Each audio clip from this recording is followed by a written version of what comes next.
संत समागम हरि कथा, तुलसी दुर्लभ दोए, सुत धारा धन लक्ष्मी, घर पापी के भी होए।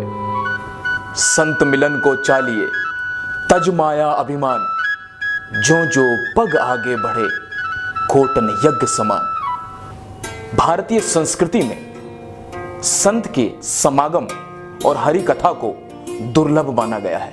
एक पापी के घर पर लक्ष्मी रूपी पत्नी हो सकती है, लक्ष्मी खुद हो सकती है, लेकिन संत का समागम जरूरी नहीं। जैसे जैसे हम संत के समागम की ओर बढ़ते हैं, वो किसी यज्ञ से कम नहीं। संत जो चरित्र का निर्माण करता है, संत जो संस्कारों का निर्माण करता है, वो संत जो इस भारतीय संस्कृति की धरोहर है, जो मार्ग प्रशस्त करता है भगवान की तरफ बढ़ने का, भगवान को प्राप्त करने का, ईश्वर प्राप्ति का। लेकिन जब संत किसी षड्यंत्र का शिकार बन जाए या उसे षड्यंत्र का शिकारी बना दिया जाए, तो सवाल दर सवाल है, जवाब दर जवाब चाहिए, सिस्टम से, व्यवस्था से। कुछ ऐसे सवाल जिनका जवाब आज हम आपके सामने ला रहे हैं। आखिर क्रोथा कांड का सच क्या है?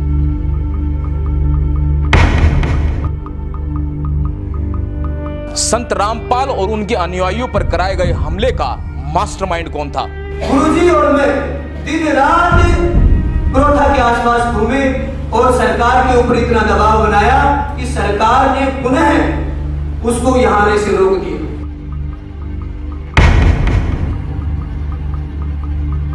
सतलोक आश्रम पर हमला होता रहा और पुलिस क्यों सिर्फ देखती रही?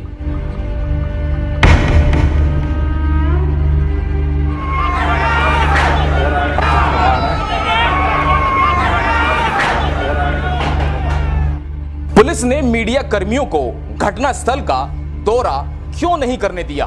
कैमरे छीनकर तोड़ दिए गए। हरियाणा के तत्कालीन मुख्यमंत्री ने हमला करने वालों को क्यों 50,000 का इनाम दिया? इसके विपरीत आश्रम के निर्दोष लोगों को जेल में क्यों डाल दिया गया?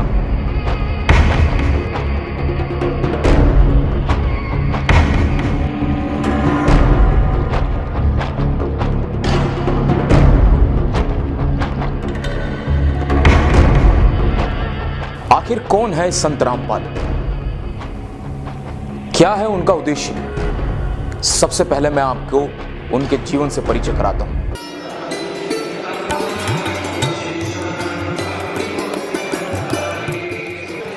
आधुनिक संतों में जन्मे कबीरपंथी संत रामपाल का जन्म आज से 65 साल पहले 8 सितंबर 1951 को गांव धनाना, जिला रोहतक, हरियाणा में हुआ।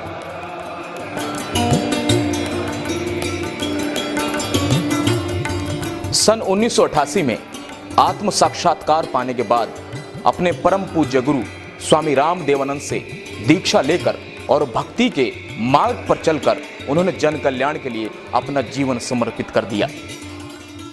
उन्हें सन 1993 को सत्संग और सन 1994 को नामदान करने की अनुमति अपने गुरु से प्राप्त हुई।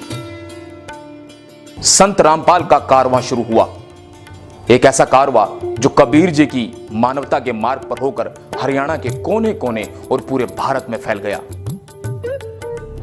इसी के साथ कुछ लोगों को उनका फलना फूलना रास नहीं आया और फिर शुरू हुआ संत रामपाल पर झूठे आरोपों और साजिशों का सिलसिला।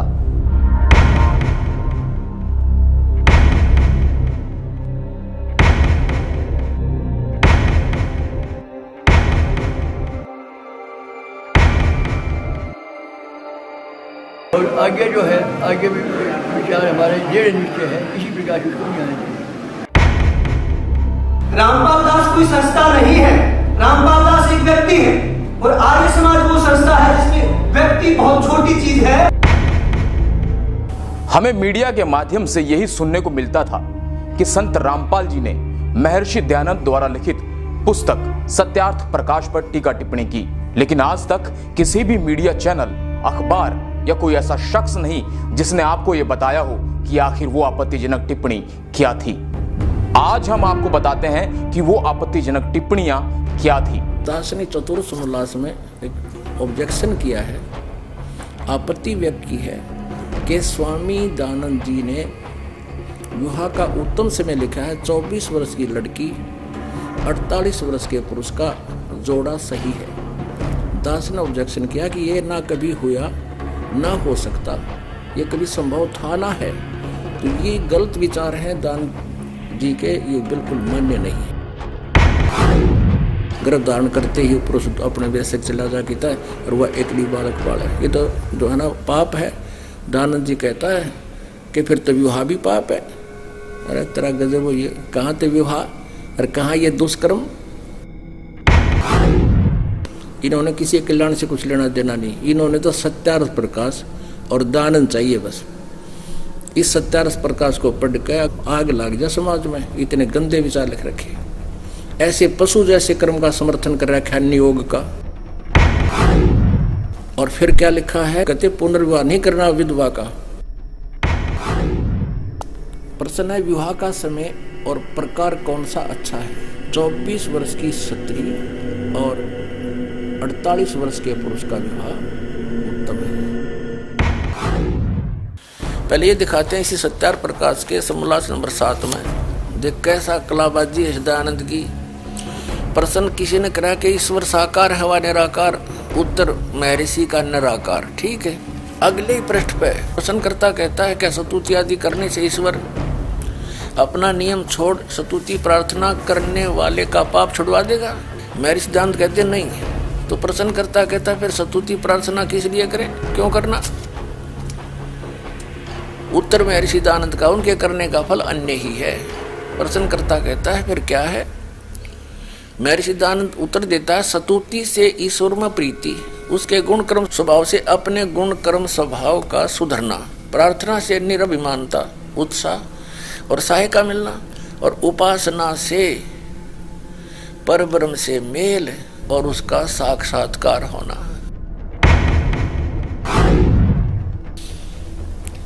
पहले पृष्ठ पे कह रहा है 154 पृष्ठ पे कह रहा भगवान निराकार है, और दूसरे पृष्ठ 155 पृष्ठ पे कह रहा है सामने ही कि उपासना से पाप तक कटे नहीं। उस पापग्रस्त प्राणी का, पापी प्राणी को भगवान का साक्षात्कार हो जाएगा, और साक्षात्कार फिर निराकार का क्या होगा।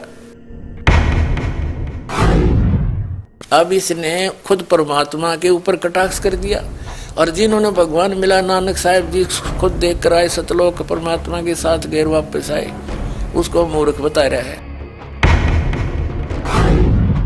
महर्षि दयानंद सचमुच इतना बुद्धिहीन था, न उसको वेद ज्ञान था, न उसको खगोल भगोल का ज्ञान था, और न ही वो समाज सुधारक था। ये उनकी पुस्तकों में लिखा था, दास ने पढ़ा और आपके रूबरू कर दिया। उस भागीरथ पंडित जी ने वहां उनसे प्रश्न किया कि आप हुक्का पीते हो और समाज सुधार का ठेका ले रहे हो, क्या वेदों में हुक्का पीना लिखा है। और महर्षि दयानंद कहता है क्या वेदों में हुक्का पीना निषेध है, कहीं दिखा मुझे। अरे वाह मेरे से अपनी बकवाद को आगे डालने के लिए फिर वेद अड़ा दिए। वेदों में कहता, वेदों में न्यू भी इतना लिखा मत पियो न, फिर इसका मतलब तो भी ठेका ले रहा समाज सुधार का। कबीर साहब ने पत्थर पूजा आदि का बहुत खंडन किया। महर्षि दयानंद कहता है कि कबीर पंडित तो तकियों की पूजा करते हैं, खड़ाओं की पूजा करते हैं, और ज्योत दीप जलाते हैं, ज्योति यानी हवन, ज्योति भी हवन है घी की, उसकी भी पूजा करते हैं। क्या बोला, पत्थर पूजा से कम नहीं। यानी अपने को विद्वान सिद्ध करने के लिए उस महापुरुष ने जो 400 वर्ष पहले इस दयानंद से वो महान काम किया था, उसको नकारा करके स्वयं महर्षि पाकना चाहा था, भगवान को रिजेक्ट करके। अपना आत्माओं ऐसे व्यक्ति को होए एक कौड़ी को लाल बनाकर सिर पे रख दिया, हमारे गठड़ी बांध के फिरे थे उठाए। अब इन सब की पालिश तार दूंगा और इनको जैसे थे वैसे दिखा दूंगा कि ये ना तो ऋषि थे ना मैं ऋषि थे, ये केवल अज्ञानी और भांग पाड़ थे। सन 1857 के स्वतंत्रता संग्राम में महर्षि दयानंद का कोई योगदान नहीं था। इसी सत्यार्थ प्रकाश में इसी बात पर कटाक्ष किया है मुसलमान धर्म के ऊपर कि तुम्हारा खुदा क्या मनुष्य की तरह है जो एक स्थान पर रहता है, तो एक स्थान पर रहने वाला भगवान नहीं हो सकता। तो महर्षि दयानंद का जो अनुभव है वो उनके सत्यार्थ प्रकाश नामक पुस्तक में लिपिबद्ध है और वो टोटली वेद विरुद्ध है। तो ये महर्षि कौन से साइड पे था जो एक भी वेद से ज्ञान नहीं मिलता इसका और वेदों को सत्य मानता है। वो सत्यार्थ प्रकाश नहीं, वो सत्यानाश प्रकाश है। कितने जीवों का नाश कर दिया, अज्ञान भर दिया, नास्तिक बना दिए, राक्षस बना दिए। ये स्पष्ट कर दिया महर्षि दयानंद जी ने कि अवश्य वाद विवाद करें पर प्यार से करें। और ये दयानंद के चेले सतलोक आश्रम क्रोथा पे हथियार ले आगे मारने खातिर, ये तो राक्षस हो गए, इंसान है। इस सच्चाई को आज तक मीडिया ने आप तक नहीं पहुंचने दिया। दूसरी ओर आर्य समाज के तथाकथित ठेकेदारों ने सोचा कि कहीं इस बात का समाज को ज्ञान न हो जाए कि सत्यार्थ प्रकाश में ऐसा निराधार बातें लिखी गई है जिससे इस पुस्तक के नाम पर आने वाली कमाई या रुतबा खत्म न हो जाए। इस डर से उन्होंने संत रामपाल व उनके क्रोथा आश्रम को तबाह करने की ठान ली और 10,000 लोगों को इकट्ठा करके सतलोक आश्रम क्रोथा पर हमला बोल दिया।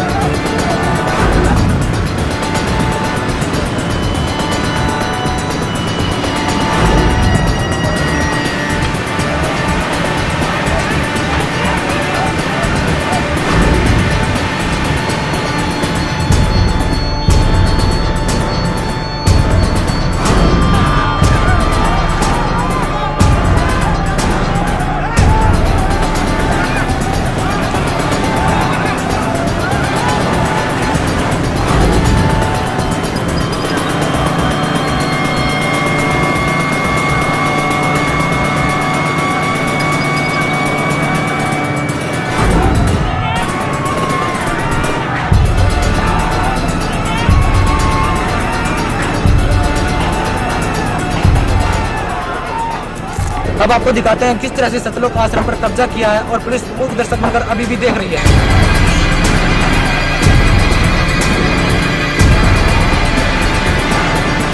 एक आतंकवाद जैसी स्थिति यहाँ पर बन चुकी है।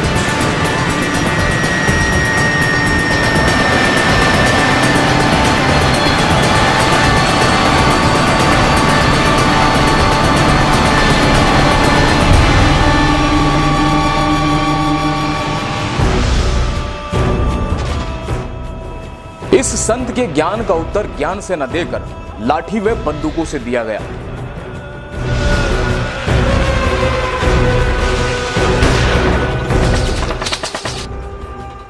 पुलिस की कोशिशों के बाद भी ये आश्रम की दीवारों तक पहुंच गए, जिसमें पुलिस और हमलावरों की मुठभेड़ में एक सोनू नाम के उपद्रवी की मौत हो गई।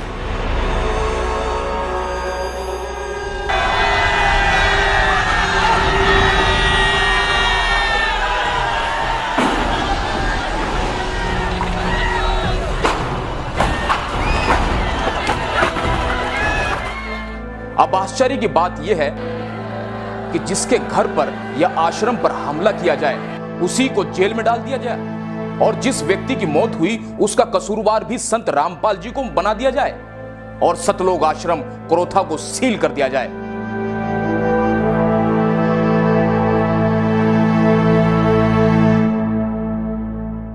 जबकि आश्रम पर हमला करने वाले उपद्रवियों को हरियाणा सरकार द्वारा 50-50 हजार का इनाम दिया गया। हरियाणा सरकार ने सिरे से नकारते हुए अपने राजनीतिक स्वार्थ को सिद्ध करने के लिए आश्रम संत रामपाल को देने से इंकार कर दिया, जिस कारण हरियाणा सरकार पर अदालत की अवमानना का केस बना। इसके बाद सुप्रीम कोर्ट ने भी संत रामपाल के पक्ष को मजबूत मानते हुए उन्हें आश्रम बाइज्जत लौटाने के आदेश दिए। और जो सुप्रीम कोर्ट के आदेश हैं जिसके अनुसार कब्जा बंदी छोड़ मुक्ति ट्रस्ट का है, तो सुप्रीम कोर्ट के आदेशों की पूरी पालना की जाएगी। 21 महीने बिना किसी अपराध के, बिना किसी सबूत के जेल में रहने के बाद संत रामपाल की जमानत हुई। किसी तरह फिर से अपने अटूट भक्तों श्रद्धालुओं के साथ संत रामपाल ने बरवाला में अपना आश्रम बना सत्संग करना शुरू किया। आप परमात्मा पे विश्वास रखना। संत साधु कभी किसी का बुरा नहीं सोचते, ना करते और ना ही सोचना चाहिए। परमात्मा से कोई चीज छुपी नहीं है। यदि हम भगवान से डरने वाले हैं और हम परमात्मा कबीर जी को परमात्मा मानते हैं तो भगवान वाले काम किया करता है। आपने बहुत शांति रखनी पड़ेगी। उन दुष्टों का तो नाश होया पड़ा है, उनका तो पतन हो रहा है। वो चाहते हैं कि आपका भी नाश कर दें झगड़ा वगड़ा करके। आपने जो संयम दिखाया 9 अप्रैल सन 2013 में करोथा के अंदर, मेरी आत्मा गदगद कर दी। बच्चों, तुमने साधुता दिखाई। और आखिरकार 7 अप्रैल 2013 को सतलोक आश्रम वापस मिल गया, लेकिन संत रामपाल पर केस लगातार चलता रहा। फिर भी करोथा आश्रम मिलना राहत भरा था, लेकिन जैसे ही 9 साल के बाद बंद पड़े आश्रम की सफाई के लिए अनुयायी आश्रम में पहुंचे, उन्हीं उपद्रवियों ने जिन्होंने 2006 में आश्रम पर आक्रमण किया था, वही लोग दोबारा आश्रम पर हमला करने आ गए। अब फिर से वो कोर्ट के माध्यम से आ रहा है, तो जिसकी लाठी उसकी भैंस, ये सीधी सी बात है। जिसके पास ताकत होती है सरकार उससे दबती है। केवल यहां मत कहे कि हम क्या करेंगे, भाई ये करना चाहिए वो करना चाहिए, बस करें, करके दिखाएं।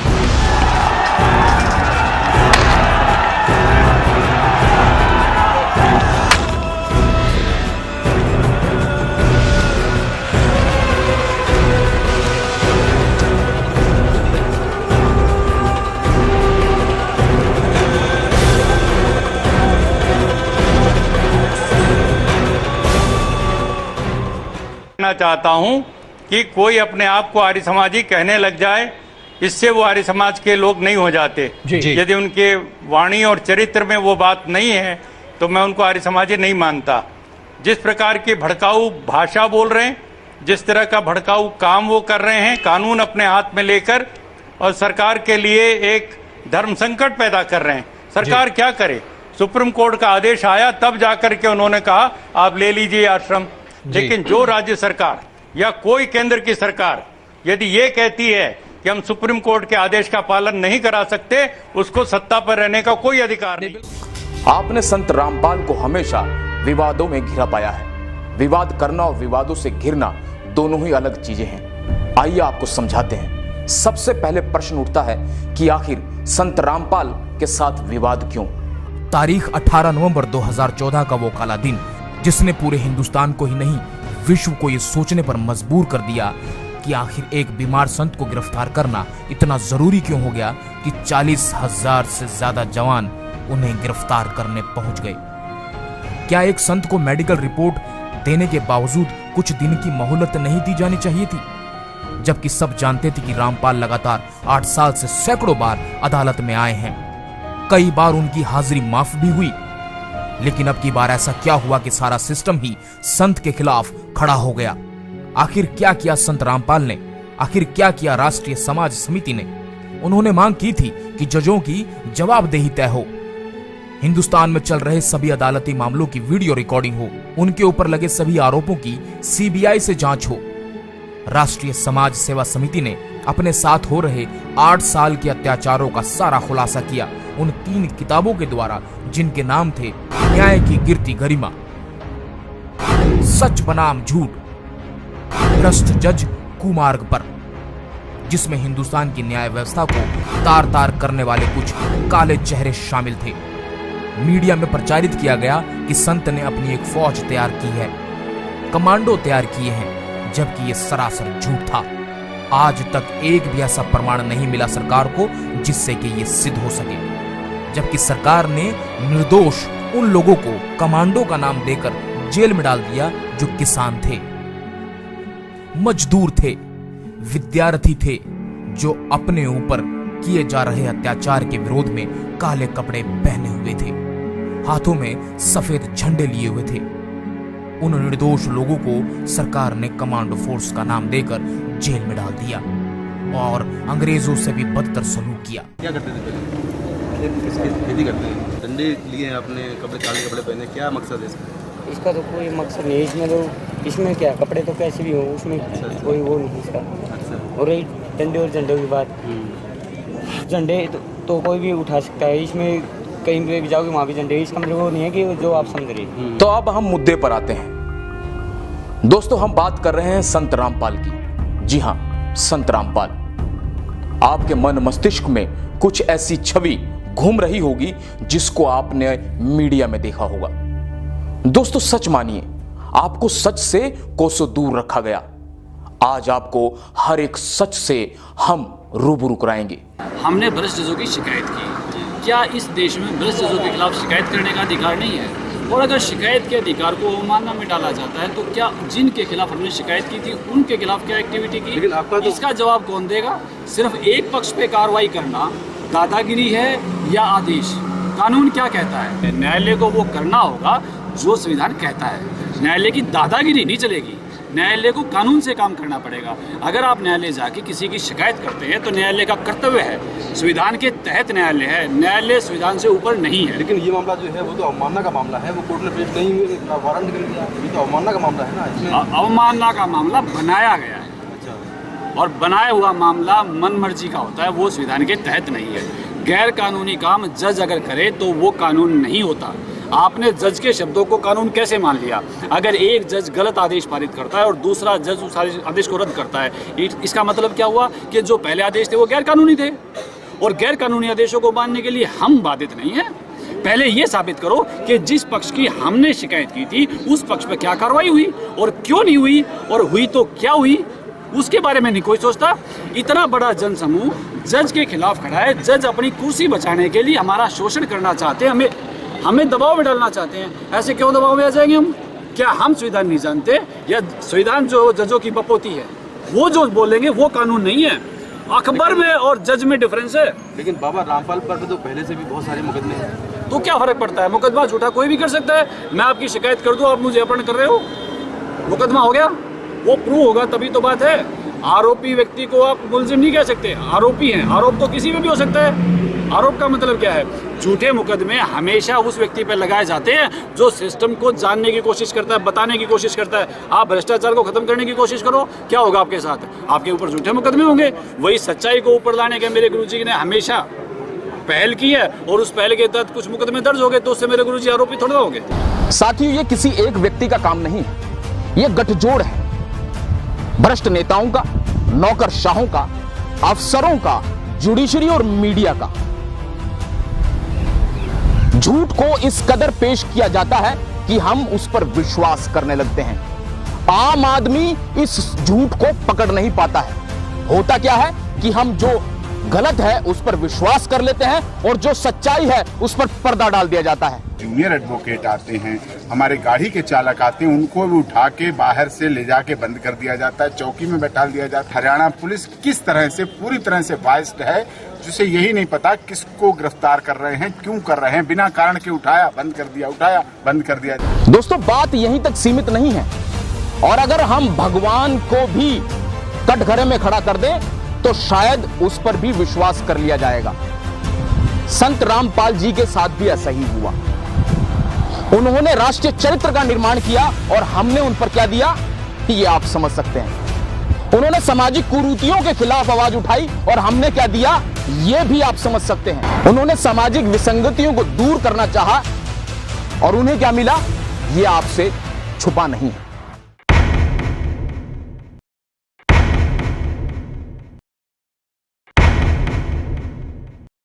दोस्तों, हम आपको बताएंगे कि किस तरह सच्चाई को दबाया गया और संत रामपाल को बदनाम करने की कोशिश की गई।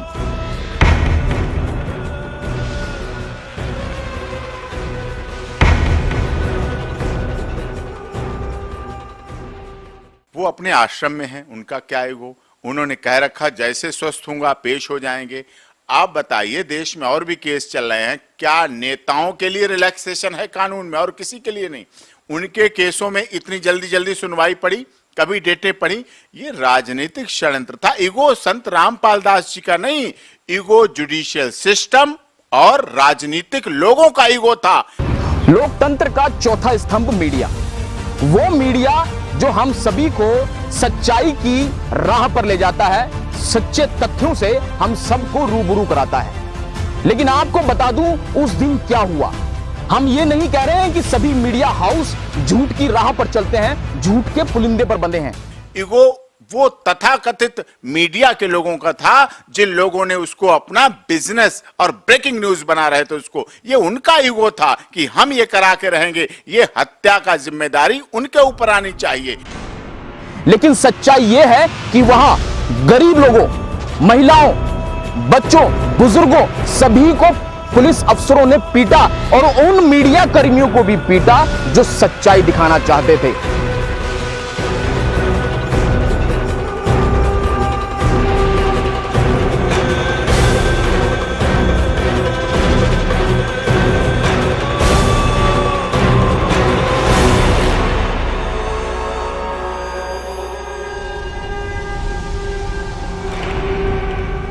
संत रामपाल के अनुयायी चाहते थे कि वह अस्वस्थ हालत में गिरफ्तारी ना दें, लेकिन संत रामपाल को भारतीय कानून और संविधान पर पूरा विश्वास था। तमाम सरकारी और गैर सरकारी डॉक्टरों की जांच रिपोर्ट में यह साबित हो चुका था कि संत रामपाल की तबीयत खराब थी। दरअसल उस दिन संत रामपाल अस्वस्थ थे, स्वास्थ्य ठीक नहीं था। उनके अनुयायी उनसे कहते रहे कि बाबा आप नहीं जाएंगे, लेकिन पुलिस और अनुयायियों को उन्होंने कहा कि मैं अपनी गिरफ्तारी देना चाहूंगा। एकाएक पुलिस बढ़ती चली गई, यहां तक कि सीआरपीएफ ने भी धावा बोल दिया।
सब कुछ उलट पुलट हो गया। बच्चे, बुजुर्ग, यहां तक कि महिलाओं को खींच खींच कर बाहर लाकर मारा गया, पीटा गया।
आश्रम में पुलिस के हमले से कई लोगों को गंभीर चोटें आई और कई लोग बुरी तरह घायल हुए।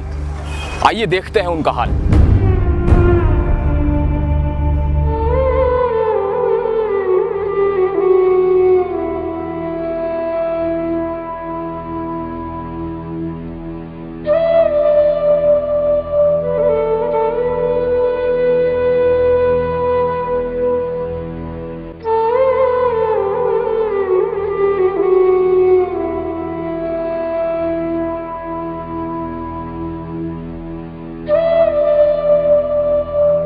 अब मैं आपको उन लोगों से मिलवाता हूं जिन्होंने अपनों को खोया, रूबरू कराता हूं उस दिन की हकीकत से।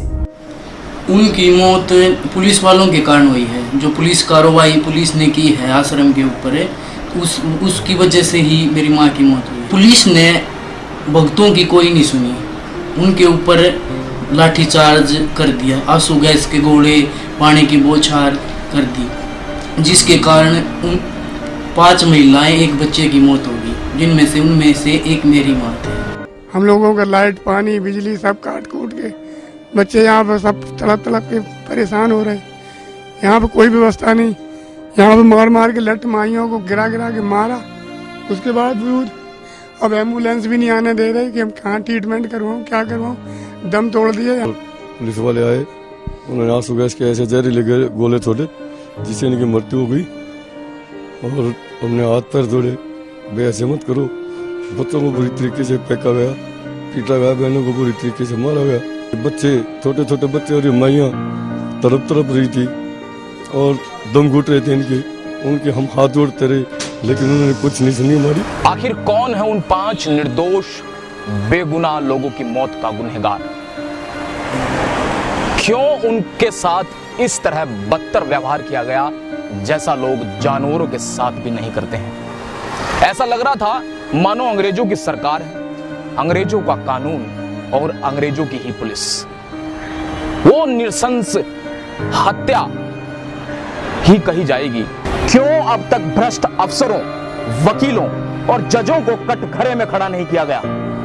आज हम यहां सर्वोच्च न्यायालय के समक्ष खड़े होकर आग्रह करते हैं कि संत रामपाल और उनके अनुयायियों को इंसाफ मिले, ताकि आम व्यक्ति का न्यायालय पर विश्वास कायम रहे।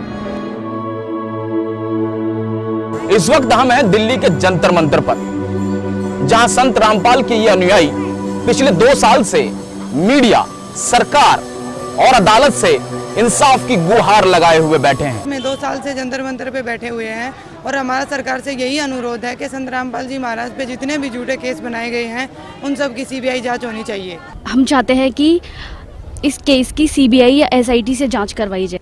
We want justice, we want to live in piece.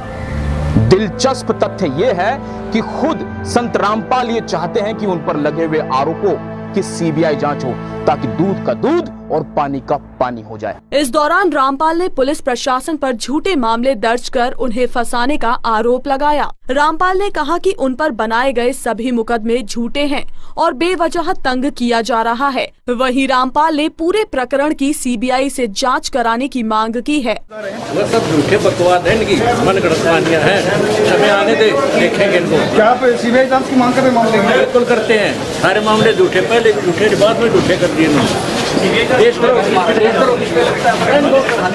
ऐसी नेक आत्मा जो बीड़ी चल पीते होगा सब गलत। हम संत रामपाल जी महाराज जी के शिष्य हैं और हमारे गुरुजी के ऊपर देशद्रोह का आरोप लगा हुआ है। फिर भी हमारे गुरुजी सीबीआई जांच की मांग कर रहे हैं। यदि फिर भी सरकार हमारे गुरुजी की सीबीआई जांच नहीं कराती है तो इससे साफ स्पष्ट है कि सरकार संदेह के घेरे में है और इससे सरकार की कार्यप्रणाली पर प्रश्न चिन्ह उठता है। मैं आपसे जानना चाहता हूं कि आपकी नजर में, संविधान और कानून की नजर में देशद्रोह कौन है और कौन है देशद्रोही। तो मैं आपको बता दूं कि भ्रष्ट नेताओं, जुडिशरी और अफसरों की नजर में देशद्रोही वो है जो सुदूर किसी गांव में रोटी बनाते हुए चूल्हे पर अपने सपनों को स्वाहा कर देती है। देशद्रोही वो है जो धरती का सीना चीर पूरे मुल्क का पेट भरता है। देशद्रोही वो है जो दूर किसी बॉर्डर पर अपना वर्चस्व, अपना सब कुछ देश के नाम पर न्योछावर कर देता है। अगर ये देशद्रोही हैं तो हम भी देशद्रोही हैं। अगर ये देशद्रोही हैं तो आप भी देशद्रोही हैं। और अगर ये देशद्रोही हैं तो बाबा रामपाल जी भी देशद्रोही हैं। तो लटका दीजिए उनको फांसी पर। राजपथ, जहां पर लोकतंत्र का जलसा होता है, ये वो स्थान है जहां से लोकतंत्र का बीजारोपण होता है और पूरे मुल्क को चलाया जाता है, प्रजातंत्र को सुरक्षित किया जाता है। लेकिन जब कोई जरूरतमंद या किसी व्यक्ति पर आरोप लग जाए तो शायद ये लोकतंत्र सुनता नहीं है। हर उस व्यक्ति को जो समाज की कुरीतियों को उजागर करना चाहता है, राष्ट्रीय चरित्र का निर्माण करना चाहता है या सामाजिक उन्मूलन का कार्य करना चाहता है, उसकी आवाज शायद दबा दी जाती है। आखिर में कुछ सवाल हैं मीडिया से, सरकार से और न्यायालयों से कि संत रामपाल और उनके अनुयायियों को जमानत नहीं मिलनी चाहिए। एफआईआर नंबर 426 और 427 रजिस्टर्ड हुई, उसमें देशद्रोह का कोई नाम नहीं था, केवल ये था बंधक बना रखा जो आपने कहा। पुलिस ने उसी से स्टोरी बनाई, लेकिन उस एफआईआर की जो पर्चा कटता है उसमें ही पुलिस लिख रही है धाराएं 121, 122 जो देशद्रोह की धाराएं हैं उस 426 एफआईआर में लिखी जा रही हैं, जबकि 18 तारीख भी नहीं थी उस दिन, ना ये घटना हुई, ना कोई देशद्रोह की बात थी, ना कोई किसी तरह की बात थी, उसमें ही लिख दी। इसका मतलब है पूरा प्लान्ड तरीके से, पूरे तरीके से एक सीक्वेंस में 426, 427, 428, 429, 430 सारी एफआईआर एक सीक्वेंस में काटी गई। सब आपके सामने है। मेरी तरह आपकी आंखें भी भर आई होगी। जुल्म सितम का एक एक लम्हा आपके सामने पूरे सबूत, गवाहों और वीडियो फुटेज के माध्यम से लेकर आए हैं। प्रत्यक्ष को प्रमाण की आवश्यकता नहीं होती। आपने सब अपनी आंखों से देखा और सुना। संत रामपाल और उनके अनुयायियों को एक साजिश के तहत फंसाया गया, यह बात साबित हो गई है। इसमें सरकार की भूमिका पर प्रश्न चिन्ह उठता है। भ्रष्ट जुडिशरी के फैसले से भ्रष्टाचार की बू आती है, क्योंकि संत रामपाल ने भ्रष्ट लोगों के खिलाफ आवाज उठाई।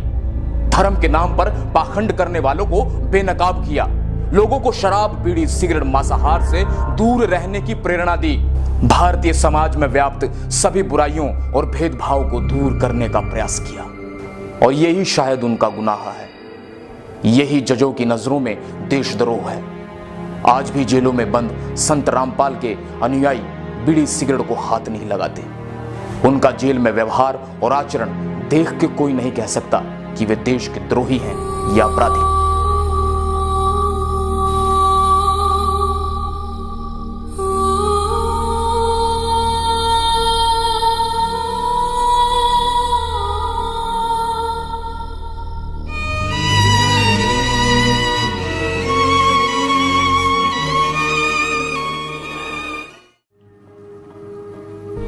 दोस्तों, मेरे साथियों, आपने एक एक तथ्य को जाना, सत्य को परखा, सबूतों को पहचाना।